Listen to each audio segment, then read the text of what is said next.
C'est quand même une journée intéressante aujourd'hui qui mène à cette activité parce qu'il y avait plusieurs des thèmes qui ont été abordés qui touchaient à la stigmatisation. On a parlé ce matin de la primauté de la personne et on ne peut pas parler de primauté de la personne sans penser à la lutte à la stigmatisation. La présentation de l'Institut Philippe Pinel avec M. Breton et notre collègue là, de Pinel. Cet après-midi, plusieurs ateliers, un sur le rétablissement, un autre sur la lutte à la formation sur la lutte à la stigmatisation. Donc, on voit vraiment qu'il y a une continuité dans tout ça. Il y a des commentaires aussi qui ont été posés au cours de la journée que je trouvais intéressants. Et quelqu'un qui disait, là, il faut qu'on arrête de parler de schizophrénie, ces termes-là sont dépréciants. Là, je suis un peu plus, je ne sais pas quoi dire à ça. Je sais que si on ne parle pas de cancer, c'est difficile de faire la lutte à la stigmatisation. Et moi, je ne suis pas très vieux, mais quand j'étais plus jeune, je me souviens qu'on voyait dans la chronique nécrologique, quelqu'un était mort. Il n'était jamais mort d'un cancer. Quand il avait eu un cancer, il était mort d'une longue maladie. Parce qu'on ne nommait pas le cancer à l'époque. Il y avait une stigmatisation par rapport à ça. Inquiétez-vous pas, on ne parlait pas pantoute de la dépression puis de la schizophrénie à l'époque. Hein, on les avait exclus de la communauté, mais le cancer était une maladie honteuse et on n'en parlait pas. Mais aujourd'hui, on ne peut pas acheter du gaz le jeudi chez Ultramar sans avoir une réduction de 3 cents. Non, ça, c'est la réduction pour nous. Mais pour certaines des essences, on a 1 sou pour chaque litre qui est donné à la Fondation de lutte contre le cancer. Donc, aujourd'hui, on est capable d'en parler et il n'y a pas, à ce mot-là, un stigma. Alors, je me suis posé la question, est-ce qu'il faut qu'on change les noms ou est-ce qu'il faut qu'on change la façon qu'on a face aux noms? Et donc, c'est tout l'enjeu de la stigmatisation. Je ne condamne pas le commentaire de ce matin, je dis juste que ça va plus loin que changer les noms, parce que si je change les noms, puis que je continue à avoir la même stigmatisation, je n'ai pas changé grand-chose. Alors, c'est un effort constant, mais je suis quand même encouragé parce qu'au fil des années, le ministère a eu sa campagne de lutte à la stigmatisation. Je pense qu'il y a un mouvement sociétal. Je ne fais pas ici une relation de cause à effet, mais j'ai quand même remarqué que depuis qu'on a notre campagne sociétale, on a aussi vu des artistes, puis on y faisait référence ce matin, des artistes aller à Tout le monde en parle, puis parler de leur dépression, plein des journalistes, des artistes, d'autres personnes de la société, des hommes ou des femmes d'affaires, parler de leur dépression, de leur maladie bipolaire, des efforts qu'ils avaient faits pour se réintégrer ou faire le deuil par rapport à leur maladie. Mais quand on a des gens qui sont dans l'œil public, qui viennent parler de ça, ça aussi, ça contribue à changer, pas juste changer les noms, mais changer l'image qu'on associe, changer la charge émotive qu'on a par rapport à ces conditions-là. J'en dis pas plus, parce que je vous ai dit que je ne parlerai pas 8 minutes, puis ça doit faire 4 minutes que je parle. Donc, je pense qu'on devrait déjà regarder. Il y a plusieurs façons de faire la lutte à la stigmatisation, puis on va en voir 3 différentes ce soir. Donc, la première, c'est autour de l'initiative GPS Santé mentale. La deuxième, c'est autour de la père-aidance, famille. Et la troisième, père-aidance réseau. Alors, on va passer à travers ces différents événements-là. Alors, pour l'instant, je vais demander à Esther Sanson et Laurence Caron de venir nous parler de la prochaine activité.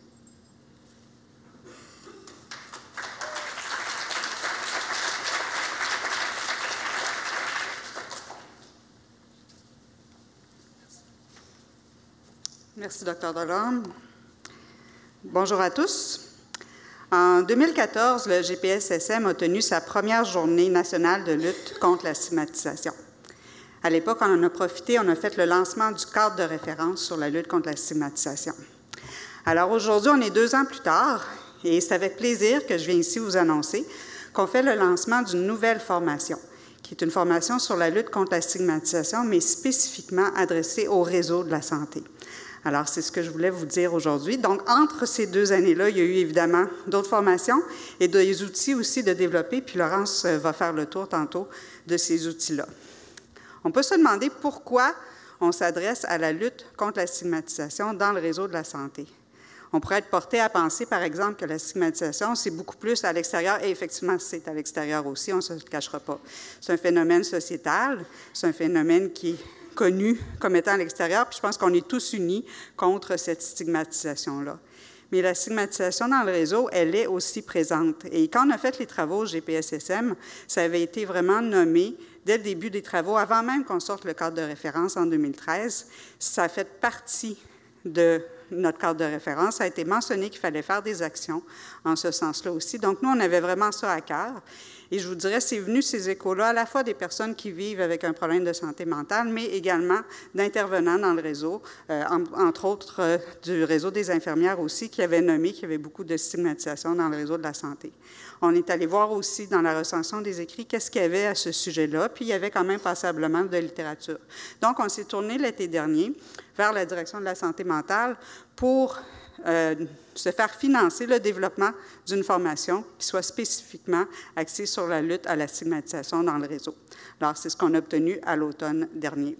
Suite à ça, le plan d'action en santé mentale est sorti et il visait aussi spécifiquement les établissements. Il y a une mesure où il est demandé aux établissements de mettre en place des actions de lutte contre la stigmatisation qui ciblent les intervenants et qui utilisent les stratégies de contact. Alors, évidemment, la formation qu'on a développée s'inscrit aussi en lien avec la mesure du plan d'action.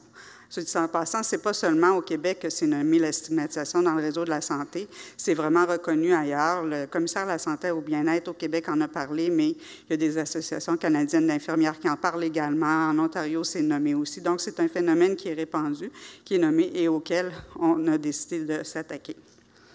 Alors, c'est une formation qui est basée à la fois sur la recension des écrits, le savoir expérientiel aussi et le savoir terrain. On a eu la chance cette année d'avoir au GPSSM ce que j'appellerais une nouvelle recrue, qui est Maude, qui travaille à Pinel et qui est venue vraiment apporter un aspect très terrain, très concret à des trucs qu'on pouvait avoir entendus ou lus et qui est venue donner vraiment cet aspect-là à la formation.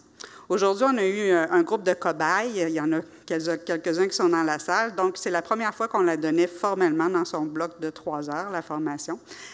C'est quelque chose qui est maintenant disponible. Alors, on a eu du financement pour la développer, non pas pour la déployer. Ça va être notre prochain cheval de bataille. Mais d'ici là, évidemment, c'est toujours possible de faire des ententes de paiement si vous êtes intéressé à la recevoir et à travailler avec vos milieux pour lutter contre la stigmatisation. Entre-temps, il y a la formation mobilisation qui, elle, est toujours en route. Elle roule depuis plus d'1 an, dont Laurence va vous parler. Je vais juste vous mettre ça à l'écran, mais je ne voulais pas que vous lisiez parce que c'est un peu... vous ne m'auriez pas regardé. Ça, c'est le site du GPSSM, la page du GPSSM sur le site de la QRP. Dans le fond, vous allez retrouver les informations relatives là, à la formation contre la stigmatisation dans le réseau et également aux autres formations dont Laurence va vous parler à l'instant. Merci. Donc, il me reste 3 minutes 50. Qui ici a déjà eu un problème de santé mentale? OK. Merci de le dire. Je me sens moins tout seul. Non, mais c'est important parce que j'ai commencé, moi, à me dévoiler là, quand même pas si longtemps que ça. Puis, je trouvais ça difficile. J'ai l'impression que c'était honteux. J'ai l'impression que je perdais de la crédibilité. J'ai l'impression que ma belle-mère, elle a pu m'aimer comme elle devrait. La stigmatisation, ça touche beaucoup des aspects de la vie d'une personne, autant à l'intérieur, moi-même qui sentais que j'avais moins de valeur parce que j'avais vécu un problème de santé mentale, que ma capacité, dans le fond, à travailler d'une équipe, si jamais c'était su, une équipe en accompagnement ou en intervention, que de ma capacité de trouver de l'amour ou même du sexe, là. Donc, ça touche plus. Oui, se rétablir, oui, la croissance personnelle. Par contre, est-ce que je vais avoir une place dans le monde? Puis ça souligne plusieurs enjeux. Un enjeu d'une société inclusive, puis des enjeux aussi pour les personnes qui vivent avec un problème de santé mentale aussi. De ne pas toujours se positionner en victime. Je regarde Marie, je pense que ça te fait plaisir que je dise ça. Parce que la stigmatisation, hein, on l'internalise aussi. puis il y a une partie qui est... on se met à y croire, à un moment donné, qu'on a peut-être raté notre vie puis qu'on serait peut-être mieux de ne pas être là. Je parle pour bien du monde, peut-être pas pour tout le monde, mais c'est des mots qui sont touchés par la stigmatisation, en fait, des mots qui touchent la stigmatisation. Puis les membres de l'entourage ne sont pas épargnés. Hein. C'est de ma faute si mon enfant est comme ça. Ils vont-tu penser que j'ai la même tort que mon père? Ma blonde, le monde pense qu'elle a une mauvaise... que c'est une sauveuse parce qu'elle sort avec quelqu'un. Ça aurait pu sortir avec quelqu'un qui n'a pas de trouble de santé mentale, mais elle vise en dessous de sa catégorie. La formation-mobilisation, en fait, on s'est dit que les membres du GPS, c'est pas juste la QRP, c'est les membres du groupe provincial sur la stigmatisation qui implique beaucoup de gens, puis ça change aussi dans le temps. On s'est dit que la stigmatisation, il n'y avait personne qui avait vraiment le mandat de lutter contre ça, mais que ça touchait chacune des personnes qui fréquentaient nos organismes ou nos membres, ou peu importe, des gens du Québec. Ouais, c'est le groupe provincial. En fait, on réalisait que oui, il y a plein de monde qui font des choses. Il y avait le ROBS qui faisait des trucs depuis plusieurs années. Il y avait plusieurs organismes là, qui se lançaient dans la stigmatisation, mais c'était une chose, une fois par année, dans le fond d'un rang. Et on s'est rendu compte peut-être qu'on pourrait essayer de créer un mouvement provincial. Donc, que chaque région du Québec soit sensibilisée, soit outillée pour lutter contre la stigmatisation et soit accompagnée dans l'action, parce que ce n'est pas évident de se lancer tout seul. Et la formation-mobilisation, c'est ça. Grâce à l'OPHQ, au SAQET, à la Direction de la santé mentale, on a réussi à créer une formation, à aller partout au Québec, dans chacune des régions. En juin, on va avoir formé à peu près 500 personnes de toutes les régions du Québec. Donc, c'est tous des gens qui parlent peut-être pour la première fois de stigmatisation, qui reconnaissent qu'il n'y a pas juste se rétablir, mais qu'il y a aussi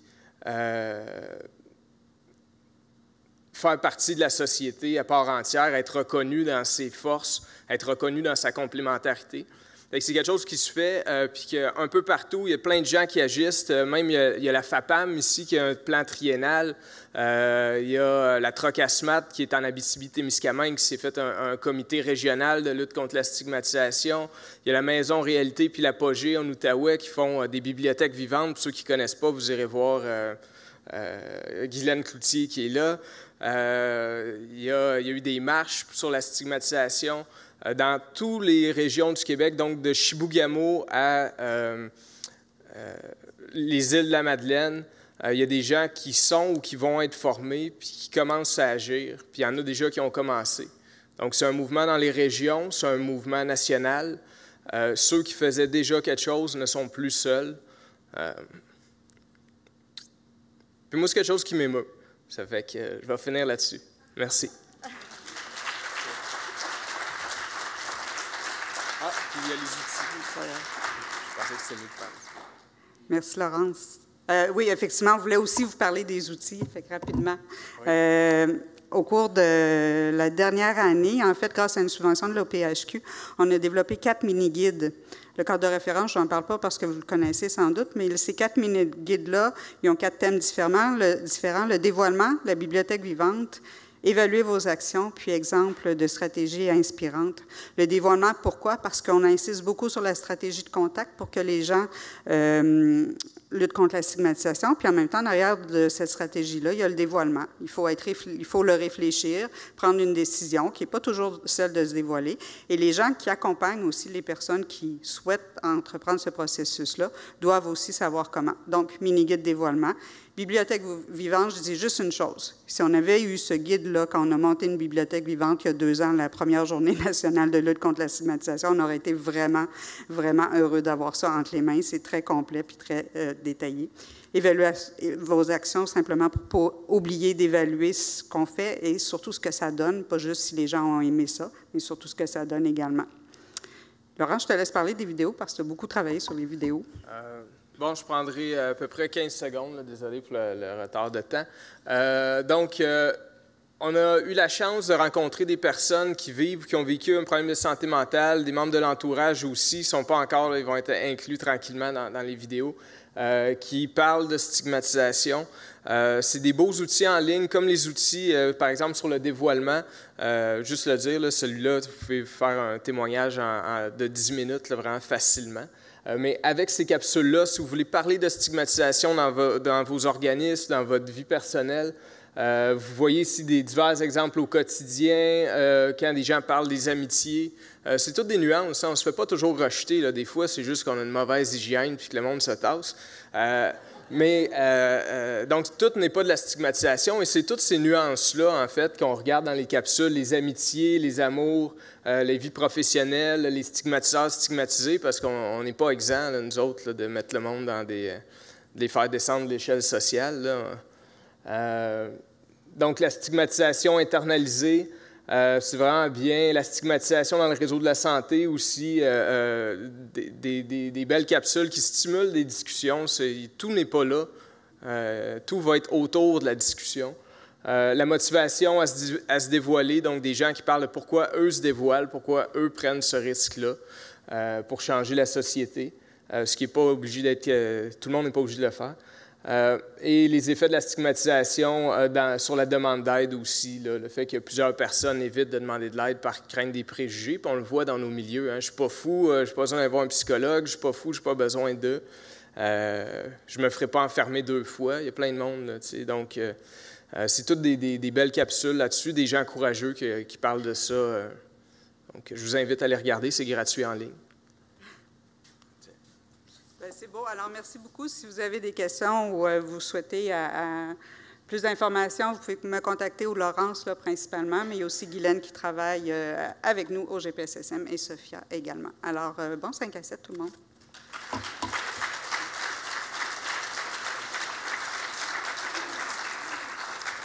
Bon, bien, vous voyez tout à l'heure, je vous parlais d'interventions qui étaient plus à grande échelle, des campagnes de sensibilisation, voir des gens à la radio ou les écouter à la radio, les voir à la télé. Là, on est déjà à un niveau qui est plus proche de l'individu. J'écoutais ce que nos 2 collègues viennent de nous présenter, puis ça me faisait penser à 2 choses. J'ai un ami qui, il y a quelques années, m'a dit « Hey, écoute, j'ai une mauvaise nouvelle, ma blonde a un cancer du sein. » Ouf, c'est jamais une nouvelle facile, là. Je reviens encore au cancer. Puis, ben là, la réaction des amis, c'est de dire, ben écoute, on est là, puis comment ça se passe, puis on espère qu'elle va passer à... Puis toi, comment tu vis ça, puis on va être là, puis on va vous soutenir.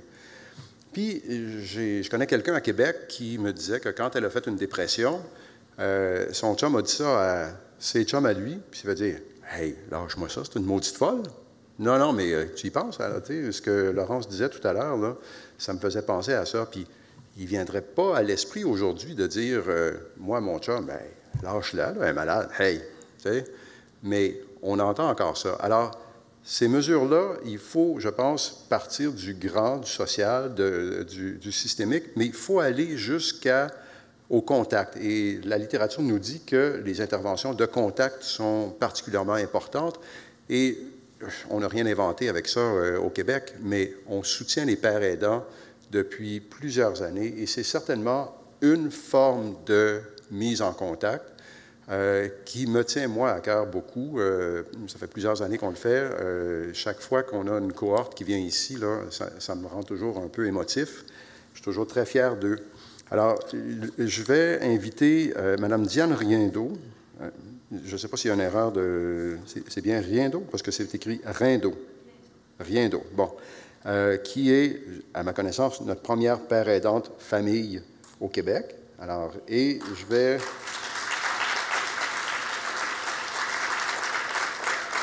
Également, félicitations, je vais également inviter Jean-Félix Hébert-Colette, alors, qui lui est père aidant au CHUM.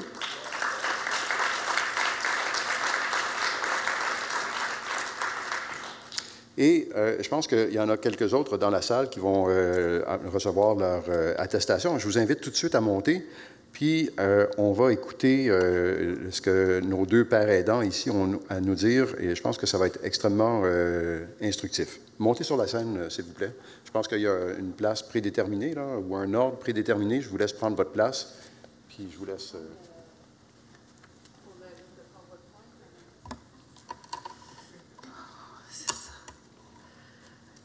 Moi, je suis père aidante famille à l'Institut universitaire Santé mentale de Montréal.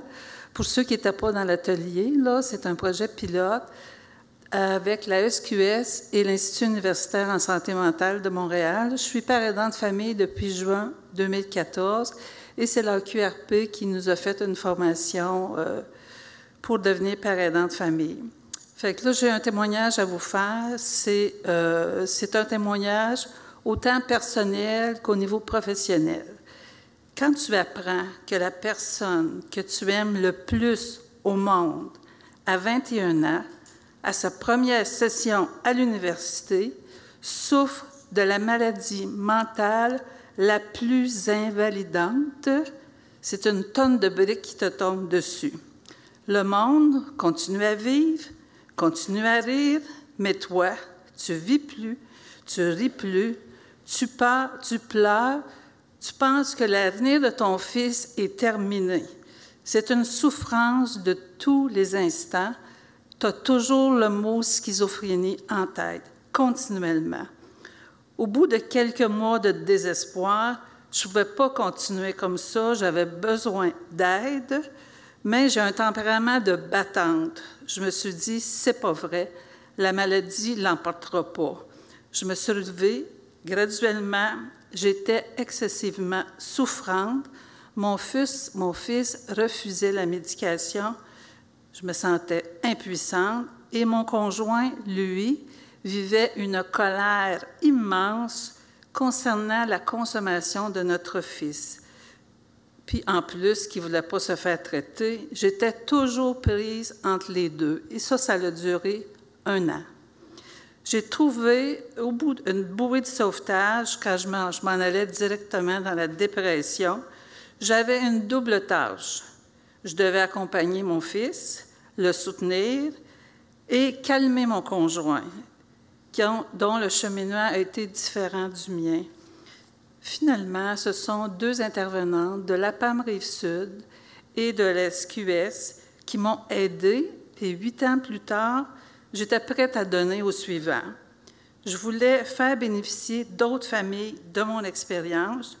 Je voulais exprimer l'importance d'un support pour mieux accompagner notre proche. Je ne voulais plus qu'aucune famille vive la souffrance que moi j'avais vécue. Excusez-moi. C'est la raison pour laquelle je suis devenue une père aidante famille. Est-ce que sans soutien, j'aurais pu sortir de cette détresse quand je voyais la souffrance de mon proche et que je ne pouvais pas la soulager? Est-ce que j'aurais pu comprendre son comportement sans avoir les connaissances?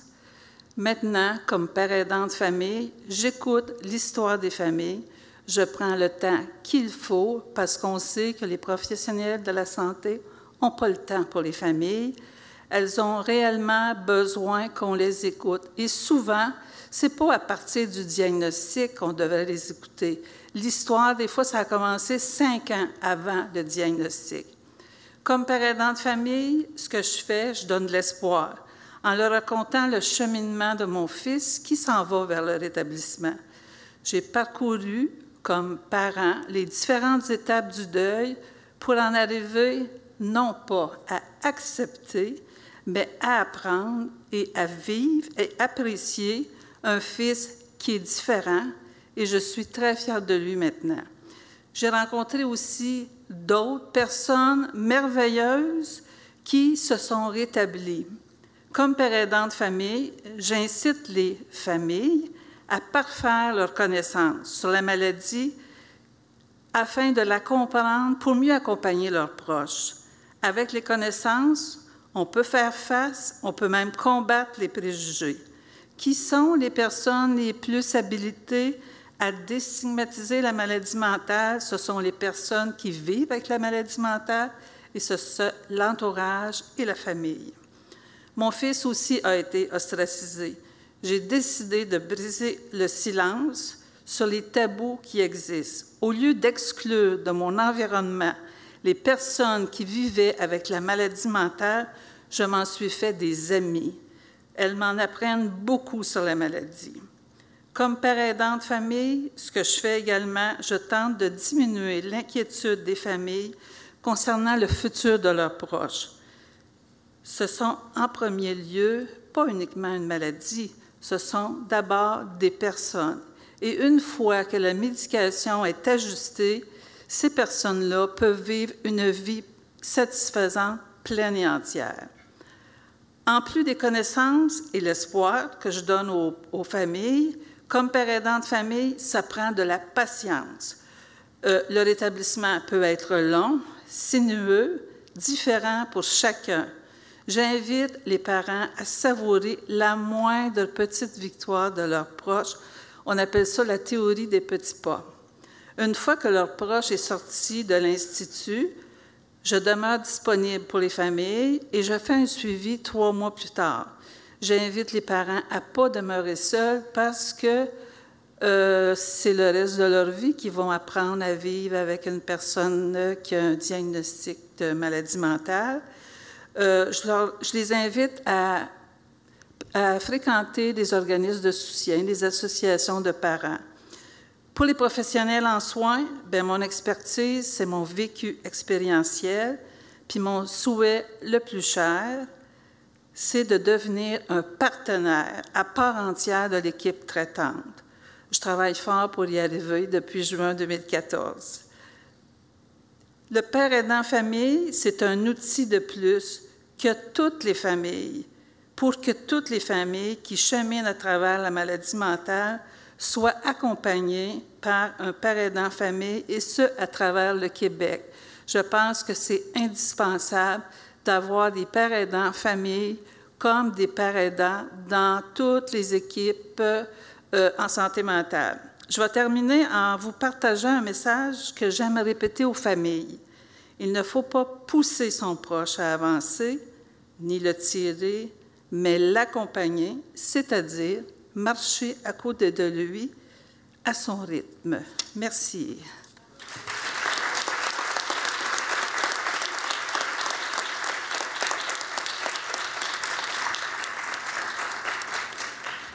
Je vous remercie, Madame, pour ce très, très beau témoignage, très touchant.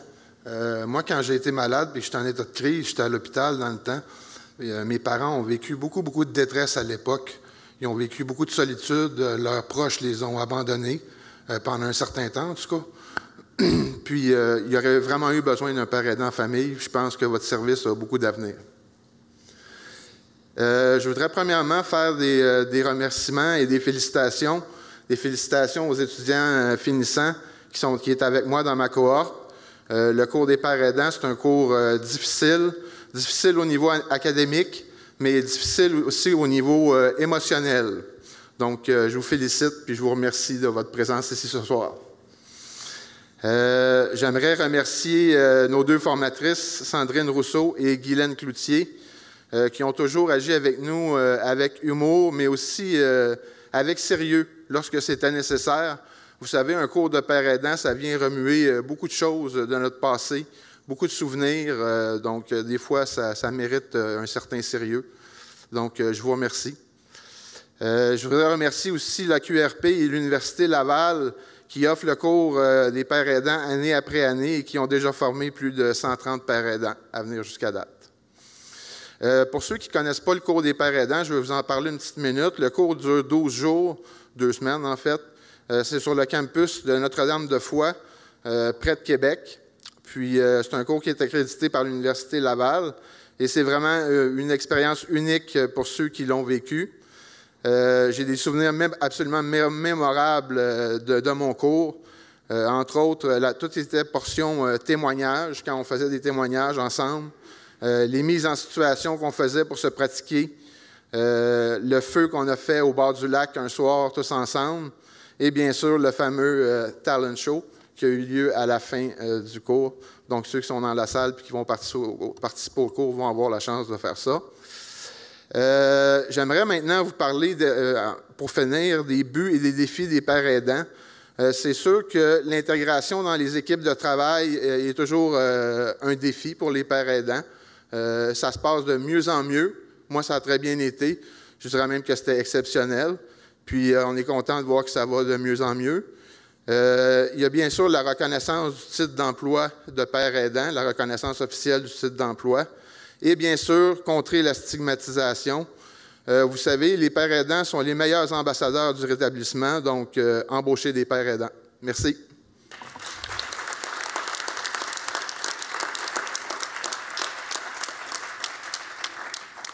Alors, merci à vous deux pour ces quelques mots et je me joins à vous pour féliciter tout le monde pour ce succès dans leur vie et ça inspire les gens autour de vous, mais ça nous inspire aussi à changer nos pratiques et à avoir une voie différente au sein de nos organisations. Merci beaucoup. J'inviterai Sandrine Rousseau et Mireille Saint-Onge. Et là, c'est la partie toujours la plus excitante parce que c'est la partie où vous avez enfin une reconnaissance bien concrète des efforts que vous avez faits. Venez par ici.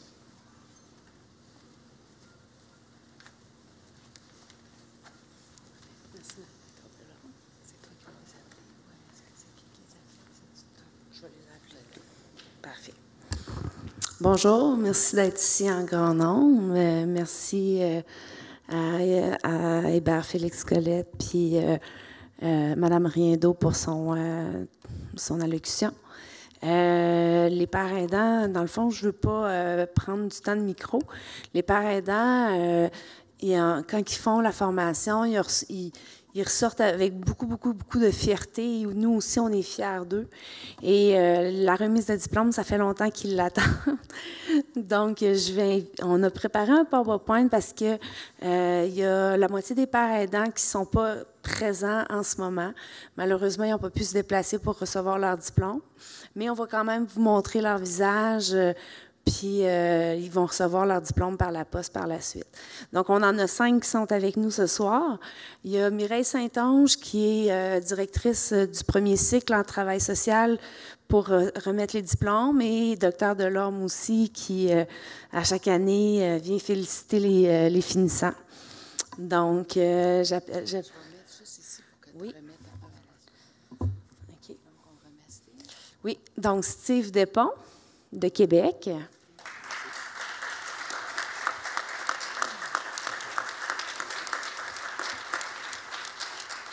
Steve, on va prendre une photo.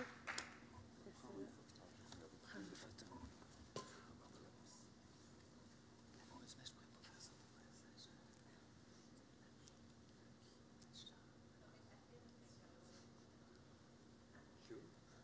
C'est beau?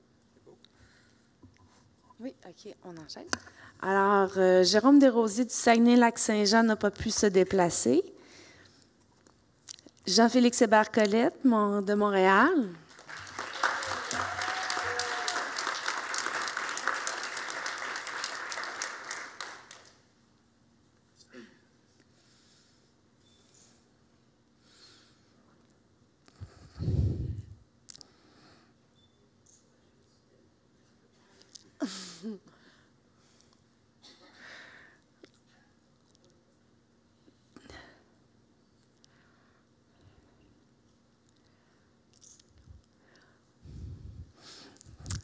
Félicitations.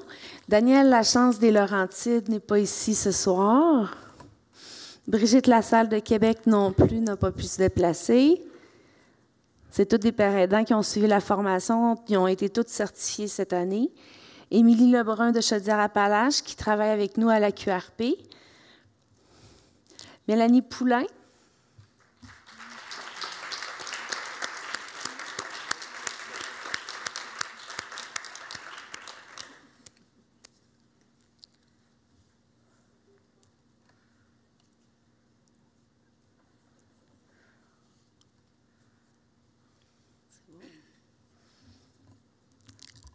Alexis Sauvé des Laurentides.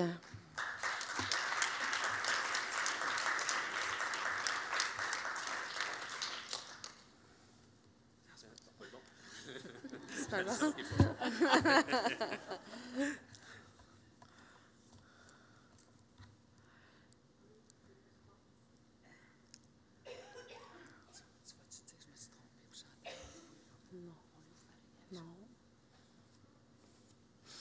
Merci. Alors, Lise Robert, qui est la coordonnatrice de la région du Saguenay-Lac-Saint-Jean, qui n'a pas pu être ici avec nous aujourd'hui. Madame Chantal Savignac de Montérégie.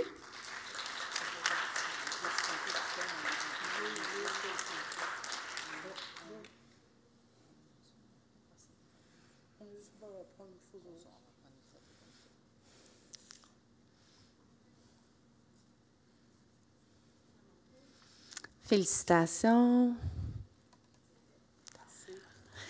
Alors, bravo à la cohorte 2015 qui sont tous réunis à la fin du cours de l'année passée.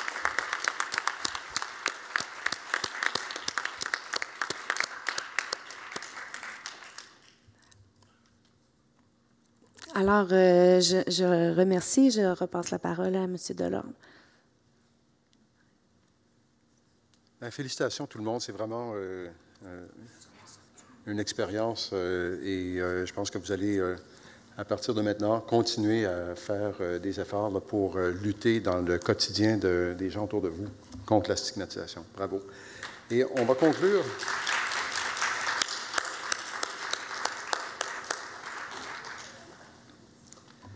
J'inviterai, semble-t-il, les deux Diane.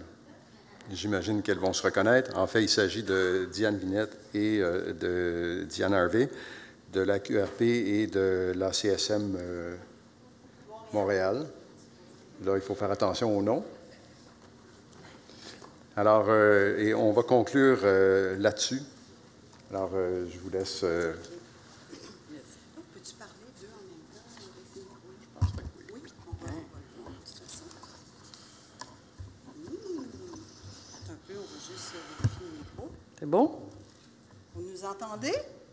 Très bien. C'est bon. Parfait. Alors, bonsoir Diane, Dr Delorme, mesdames et messieurs. Bonsoir Diane, Dr Delorme, mesdames et messieurs. Je vais profiter de cette tribune pour rectifier certaines erreurs du passé de ma collègue Diane Vinet, qui s'est permis, lors du dernier 5 à 7 des journées annuelles, d'affirmer devant tout l'auditoire que je ne savais pas parler anglais. Grave erreur. Hi, Diane. How are you?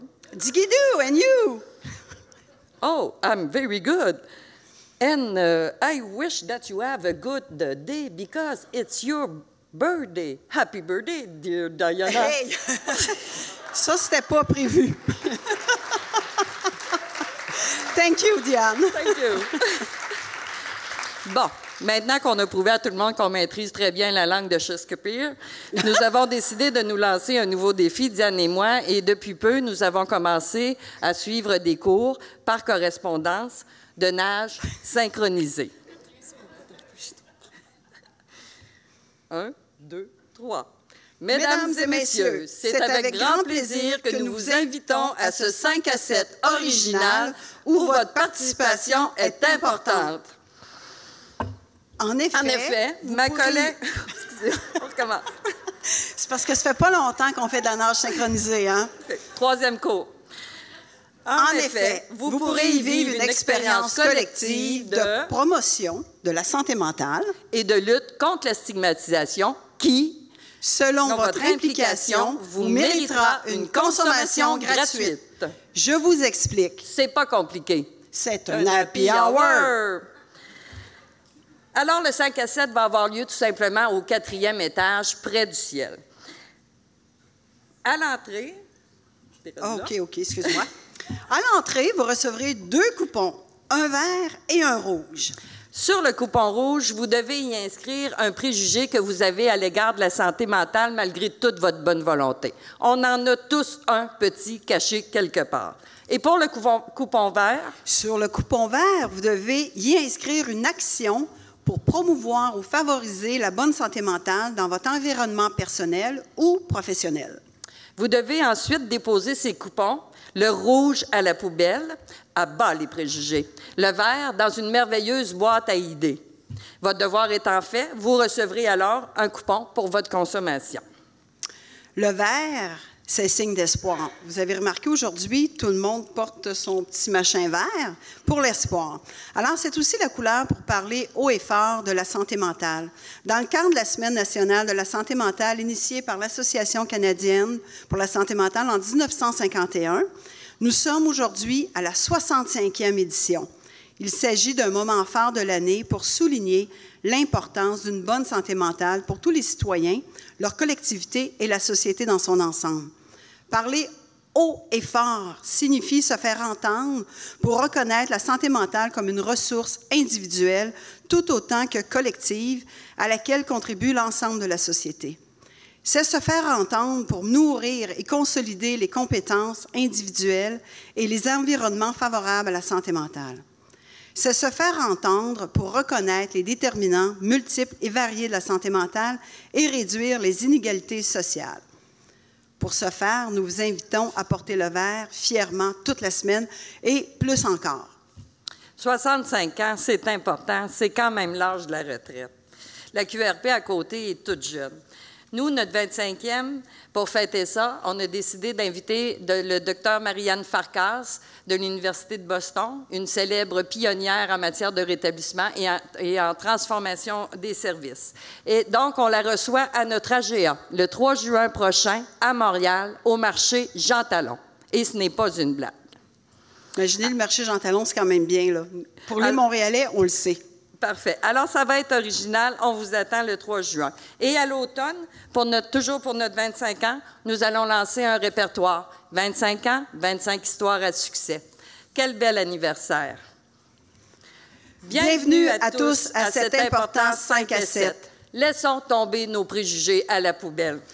Agissons tous ensemble pour la promotion d'une bonne santé mentale. Après tout, s'amuser, c'est prendre soin de soi. Alors, allons prendre un verre. À votre santé. À tous, bonne semaine de la santé mentale. Merci et bonne soirée.